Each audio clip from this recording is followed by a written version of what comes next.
as you're starting to reinvent yourself, you have to literally start telling yourself a new story and a new narrative about who you are in the world or about who you can become. And this is like so very important. Yo, Chris, man, what are you doing? What are you up to? I'm just helping people reinvent their lives. No big deal. Yeah, no big deal. Look, I'm going to join in. Cool.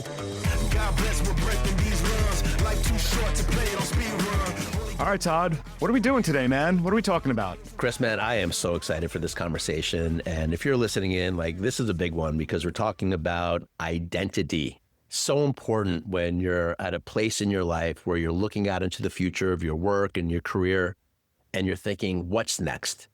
And a lot of what I've seen in all these years of coaching, and I know you have as well, and I know this topic is just so huge for you, is that we need to start looking at identity from two different standpoints, right? Number one is, well, what is an identity for our future self, our future career that we can start to understand and tap into?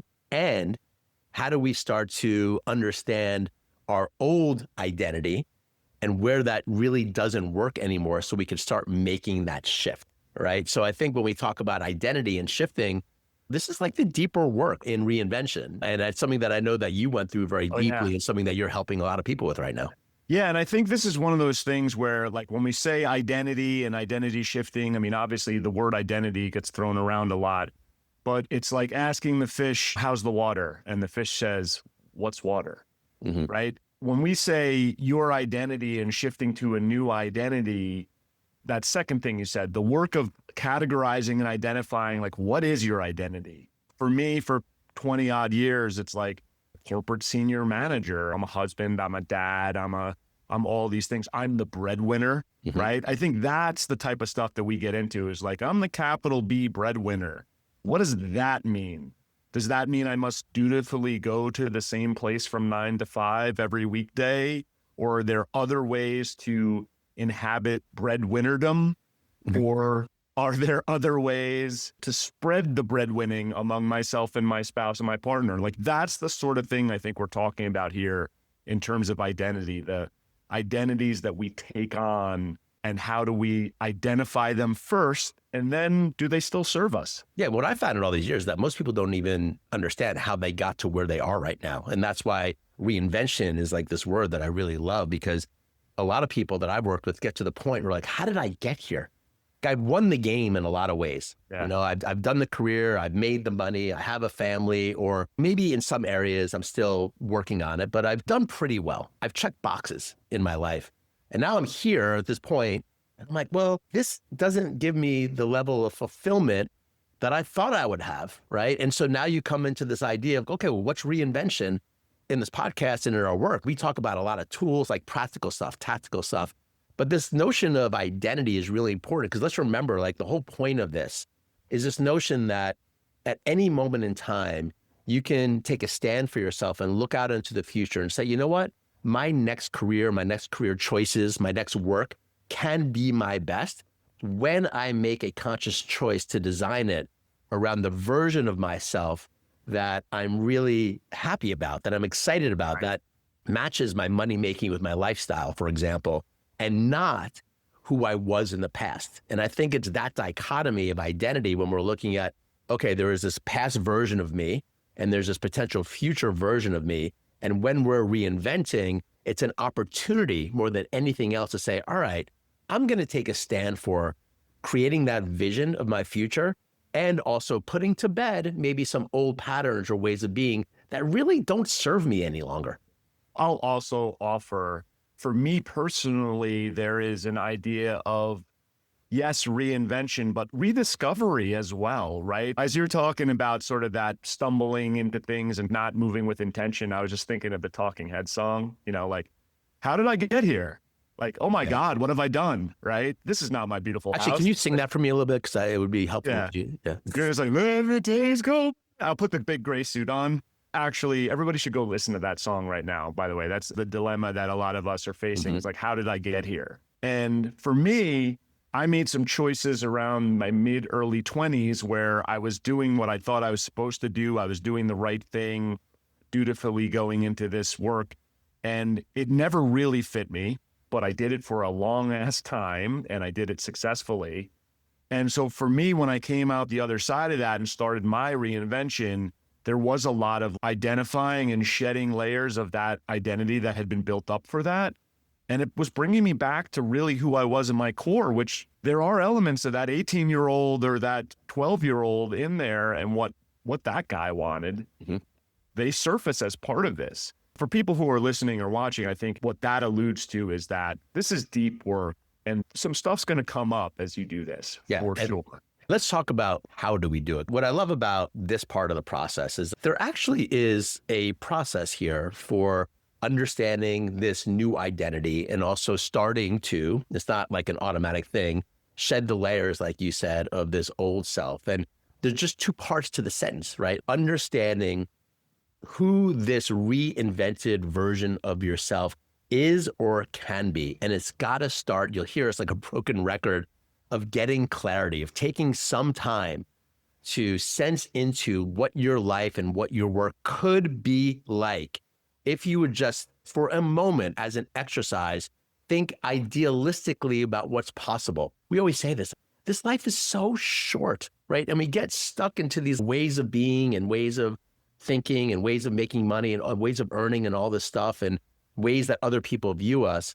And now we get to this point of reinvention and you're like, well, what would it be like for me to make a shift? What would it be like for me to think more optimistically and more open-minded about what's possible? And we have to start there, because in order to really reinvent, you need that vision. You need that idea of what's possible, because it serves as fuel for getting you through the harder part, which is the second thing, which we're going to talk about how do we start to heal and move away from some of these old patterns or ways of being, which is kind of the harder work, right? Of actually changing things that have been ground into our mind and ways of being for 20, 30 years. Going back to that idea of the fish in the water, things that are so innate and intrinsic to the way we've been for so long that we can't even notice or name them.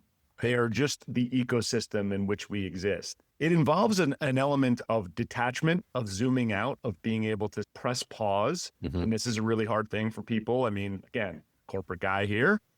You're so busy during the week all day long, and then trying to get through your meetings, and then trying to get your work done at night with your kids and all that stuff. When do you take this time? You know, it's really important to consciously protect this time to do this bigger picture heavy lifting. This is not light stuff, right? We've had the privilege to help a lot of people do this and go through it. And it's unbelievable when you can do this, but it's a process. It's a commitment. It's effort. And I would say to start the process, and let's just stay in this first standpoint of let's spend some time listening to this right now. This is how I coach people. And I think you do something similar. Spend some time, whether it's a day or a weekend, ideally, and just get out a pen and pad, get out your computer, and limit all the distractions as much as you can in your life, and start to think idealistically about what is possible for your life. What future would make you really excited? I'm going to actually stop you for 1 sec. What is possible? I know what you mean by that, Todd, but I don't know that everybody else knows what you mean by it. So I want to be clear about it. What is possible, but without bringing constraints into the conversation, at least from the beginning? Because I think the first thing that comes up for so many people when you say what is possible is they're like, well, I couldn't do that because money reason or this reason or that reason. I'm 5'10" and I'm 46. An NBA basketball player isn't on the list. Right. But besides the top things like that, all bets are off. It's all in the mix. You need to give yourself a moment in time to reinvent your permission to dream. Allow yourself to dream just for a moment, just for an exercise, without attachment to any of it having to come true. That's the key thing. And it's interesting because some people like really flow into that exercise very easily, and they write all the stuff and they have a really clear vision and it's easy for them. For most people, it isn't that easy. It actually takes a little bit of time, which is why I recommend dedicating a day or a weekend or even longer to working on a document or a series of videos or some journaling where you're literally allowing yourself to think idealistically within the frame of some sense of reality, right? Like, okay, I'm not going to be an NBA basketball player. I'm not going to go and win a gold medal in the 100-meter dash. Okay, that's not going to happen. But what would make me really fulfilled? What kind of work? Who am I when I am at my very best? When I'm in flow, and I've been my best version, who is that person? And how can I now start to tap into those qualities consciously and start aligning my money making and my future career decisions based on that guy or woman? So that way I can really have some deeper sense of fulfillment.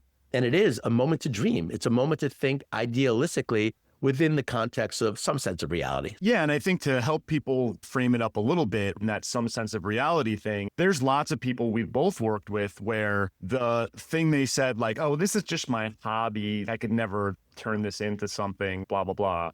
I'm not telling people that they all have to monetize their hobbies, but I am telling people that we have worked with many people who like, well, in a dream, I would be an instructor for whatever, pickleball. And it's like, that's the business. That is the business. That's the real thing. I say to the people I coach, I say, hey, when the objections are inevitably coming up as you're trying to do this exercise, I'd like you to move away and not hear them. But actually, what might be better to do is to hear them, write them down, put them somewhere else, put them on another tab or another page or whatever, but don't engage with them now. We will, in our reinvention community, or if you're working with a coach one-on-one or whatever it is, we will get there. We will get to the taking the big picture dream and addressing the tactical requirements and realities, but now is not the time for that. It's exactly right. You got to start there. And if we're just going to speak totally honestly, just the state of the world as we're doing this podcast, a lot of us are going to be in situations where we really do have to think more creatively and out of the box. This conversation is an invitation to take this on with some level of intention, some level of, dare I even say it, fun.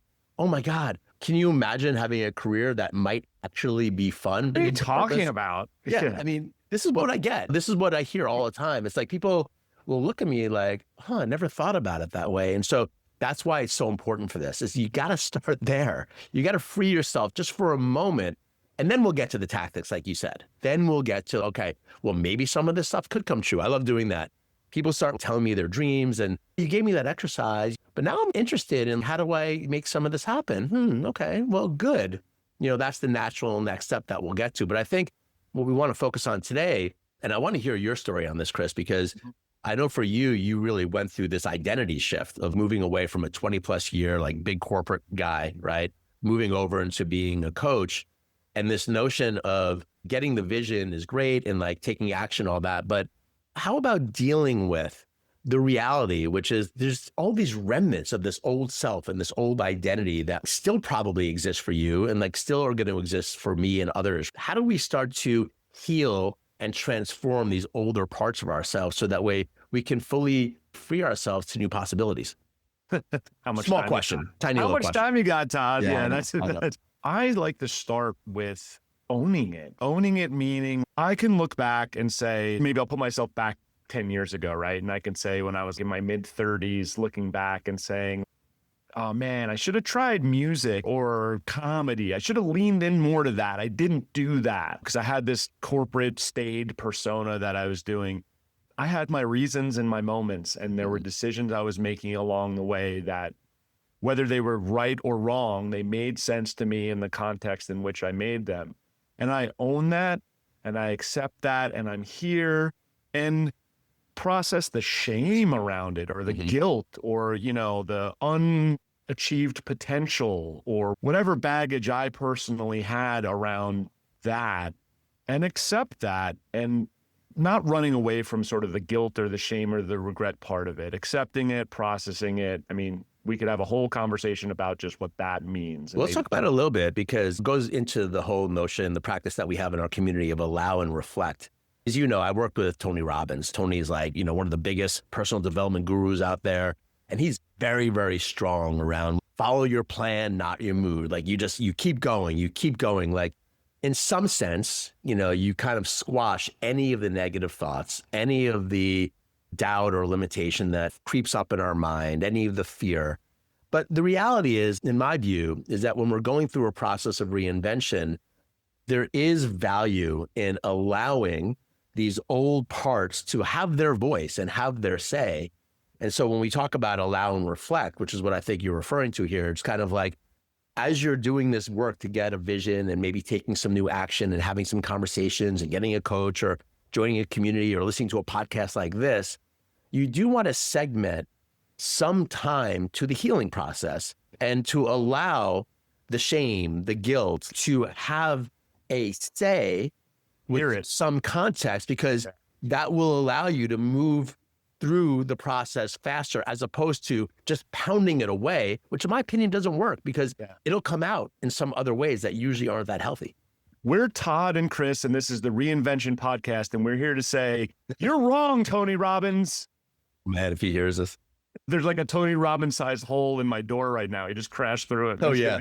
And you don't want to fight that guy, by the way. He's about 40% bigger than me. And let me tell you, man, I interviewed him twice. And the first time I interviewed him, I asked him one question, and it was 45 minutes of him going off. And let me tell you, that guy, I love him. He drops gems, but I don't agree with him in that one thing. I think that to really reinvent, you have to be holistic in your thinking. You have to allow yourself to be your full human.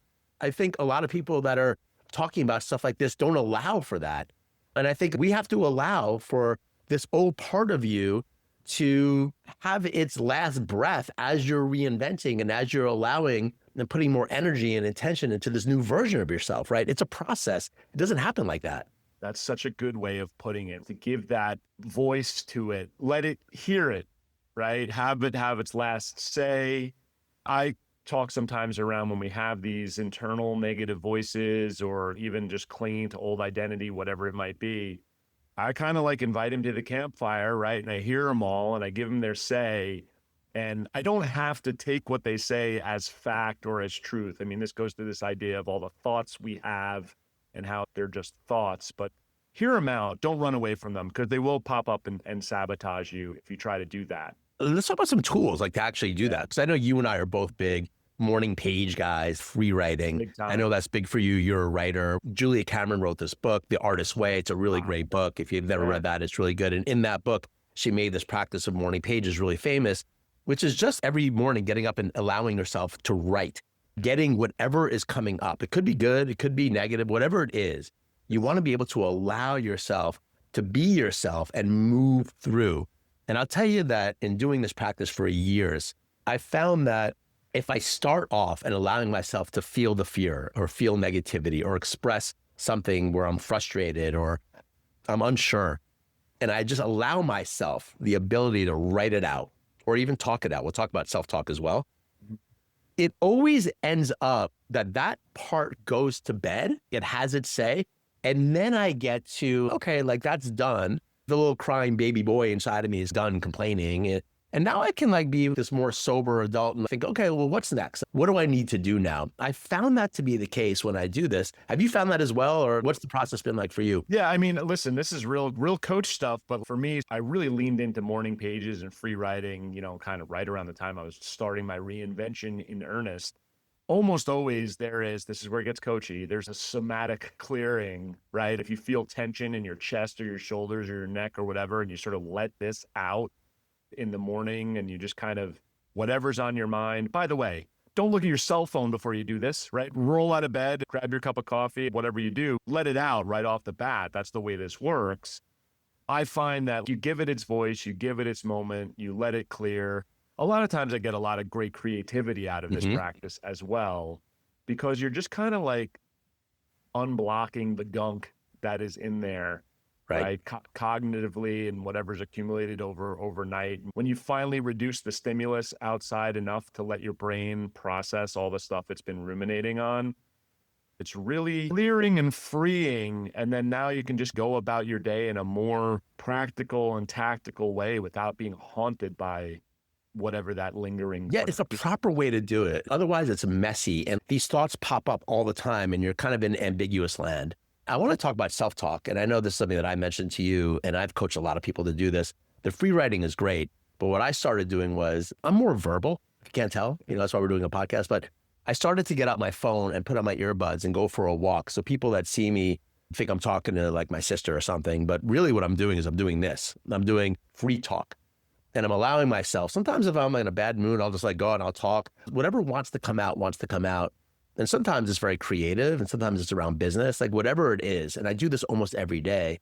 And it almost always, when I talk it out, lands into optimism, ideas about what I should do next, to the point where I started to record these talks. Every day, I literally hit record. And more often than not, I'm so inspired by the end of it that I come back and I'm using AI tools now, and I create a transcript, have it turned into bullet points, and then there you go. Things like this podcast was probably started from me going out and just talking to myself. And I think it's almost like self-therapy in a way, where you're just allowing yourself to process information so that way you can get to the juice. If you have the intention to like, oh, well, I want to get to a point where I'm moving forward and I'm optimistic, this is a great way to do it. I don't think writing is necessarily for everybody. I mean, I know I've sat down with people who I'm coaching and I've seen it in their eyes when they're like, you want me to write a journal every day or whatever it is. I do think the self-talk is great. And I've actually been doing more of it lately too, because it's faster.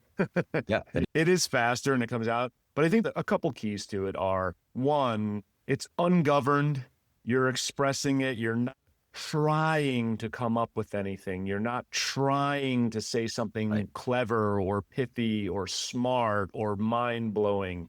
The way I describe it, it's like word vomit. There's no outcome that is good or bad or positive or negative about any specific time that you do this. Because like Todd, you were saying, and this happens for me a lot, I get great creative ideas from it, or I have a breakthrough or whatever. It is goalless. There is no goal to this except to say it, to express it, to let it out, to write it, whatever your method is. The goal is really actually to give yourself the time, and whatever happens, happens. And in the writing format of it, I tell people, if you're like, I can't think of what to write, then write, I can't think of what to write over and over again until something else starts coming out. I've totally done that. Or I'm like, Yes. I'm frustrated, and I just keep writing it. That's the exercise. It's rewriting. Just literally just go. I mean, again, Julia Cameron's is very specifically like the pen is moving on the page the entire time. Like you never stop. I do think the talking is conducive to that. It's the same thing as well. I love that. This is a good segue into a bigger element of this identity shifting, which is that approaching whatever this process is for you without attachment. Mm-hmm. Without attachment to, a lot of us are used to white knuckling and steering our way towards a goal. And what's really different and scary about reinvention writ large and identity shifting specifically is you don't know what the goal is. You don't know what you're going to look like and what's going to be revealed or created in a year or two or whatever this is. The mistake we make is to try to sit here and think our way to what that outcome is and then plot our way very meticulously there.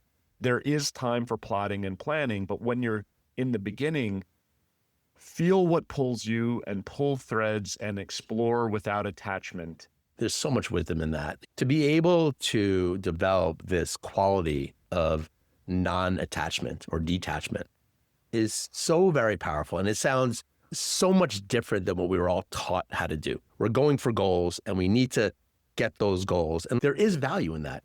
There's total value in using willpower and going for goals. We're just saying that a more holistic approach is to also honor this other side where you are going through your process and you're not attached to any results. And the most successful reinventors, the most successful people I've ever been around, know how to dance with those two attributes of their humanity. They know how to push, they know when to push, and they know when to allow and reflect. And you're constantly dancing between those things. And when we're talking about morning pages or self-talk, it's a process that you always have access to get access to information. And I think another way, another tool here that we want to also think about, which is hard for a lot of reinventors, is to also ask for and get support from other humans, right? And this one is a little bit tricky when you're in reinvention, because oftentimes the people that you talk to the most may not be able to give you the mental or emotional support that you need, because they may be invested in your old identity, right? Like more than maybe. More than me. Like if you're married, like going to your partner and saying, I'm not doing that job anymore. I'm going to go out and open up this coffee shop or whatever it might be. Well, that causes a big ruckus, right? And of course, those conversations may need to happen depending on where your reinvention goes. But the most important thing on this one, on this tool, at least in the beginning, is before you start vomiting all over people who are going to have a really hard time with what you're going through right now, is to be smart about this and to externalize and find third-party sources where you can actually share about what's coming up for you in a safe environment. Now, that could mean getting a counselor or even a therapist, right? Or it could mean getting a coach, someone like me and you. Or it could mean finding a group of accountability partners or a community. It's like literally why we built the Reinvention community, right? So a safe place for people who are in that moment in time is like, man, what's the next 20, 30 years look like for my career? Maybe I know, maybe I don't know, but I need to explore this. It's a very safe place to do that. But we're saying it here because it's very important for you to look at community or other people as potential tools. And you got to be smart about who you can trust depending on where you're at in the stage of reinvention. There's so much that's coming up as you say this, right? And I had a coach tell me this once, which really stuck with me. Be careful where you share your gold. I mean, listen, Todd, let's be honest, right? I'm 5 years into this thing or whatever it is. There's still some people really close to me in my life who are kind of like, how's your little coach thing going? Right. Is that going okay?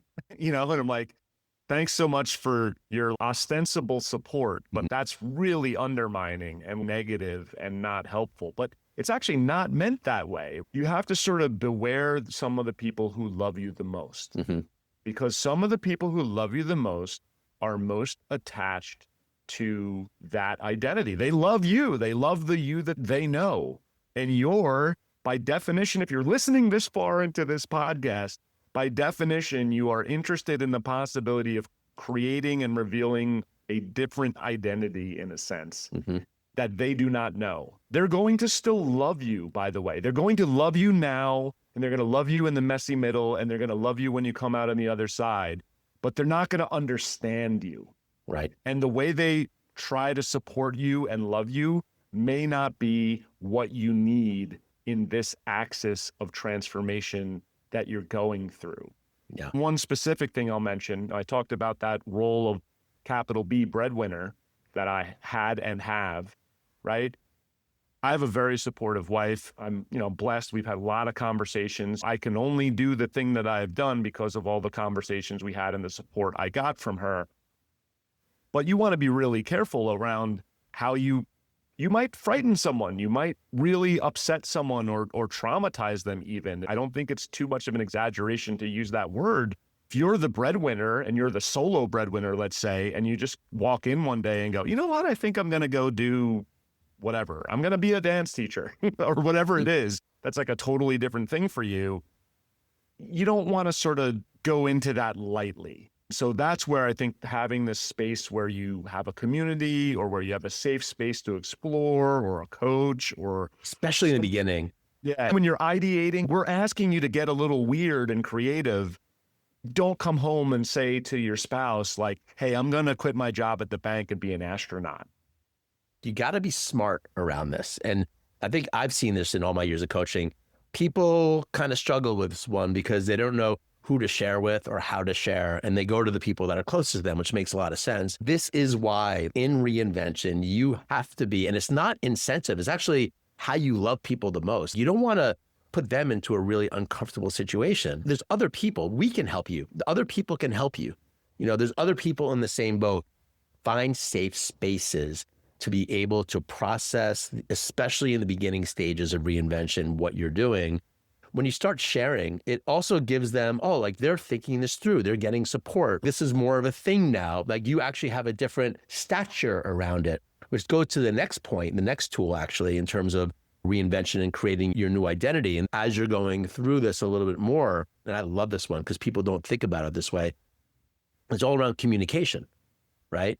And as you're starting to reinvent yourself, you have to literally start telling yourself a new story and a new narrative about who you are in the world or about who you can become. And this is like so very important and beautiful when people start to grok this, right? Because you may have a story, let's just say, okay, I've been a lawyer for the last 20 years, working with the small healthcare startup that was shown to me by a friend of a friend. It's kind of a side hustle right now, but maybe there's some legs there.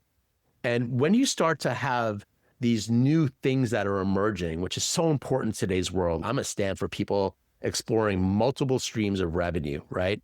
And as you're doing that, I want you to start thinking about what language can you start developing about who you are in the world, right? And I think one of the fastest ways to start to get through your reinvention is to literally start writing down sentences or start practicing speaking when someone meets you at a party. What will you say as this reinvented version of yourself? It's a real accelerator. I was just gonna say I struggled with this so much. I'm kind of A lot of people do. A lot of people struggle with this. Like I say this all the time. Reinvention concepts and the community that we have created, Todd, and that we're running. It's what I wish I had 10 years ago. That's why I'm so excited for people to get to experience it now. I stumbled and bumbled through all this stuff. Honestly, even the stuff around sort of talking to your spouse or your partner around it, go back one topic. I'm thinking of my wife listening to this podcast being like, hey, you didn't do that. Like you were a little bit, willy-nilly with it in the beginning. And then I think I kind of caught myself and realized, hold on, let me go back to the woodshed and get more clear about what this is before I stress her out with all this. So I learned that through experience. Similarly with talking about what I do, again, in the beginning, I didn't know what I did, right? So I was pulling threads and following threads. And I really got to the point where I could crisply talk about what it is I do. But it took a lot of really painful conversations with people where I kind of thought, I was like, I'm going to say that I'm a coach in this conversation. And then I would say it. And then I was like, oh, I'm 3 little kids in a trench coat. Like, I don't have a line behind that when they ask their first question. Because like, I haven't really thought it through and I haven't really been super clear about it. And I can help anybody with anything, I think. Like it was real ugly, right? It's ambiguous. It's like weird. Yeah. Coaching is hard in that way in general, right? People have preconceived notions of what it is. So you really want to have a crisp answer, but this applies in like so many different categories. The reason why we're going through these tools, like self-talk, right? Asking for support, communication, is to accelerate your ability to reinvent yourself.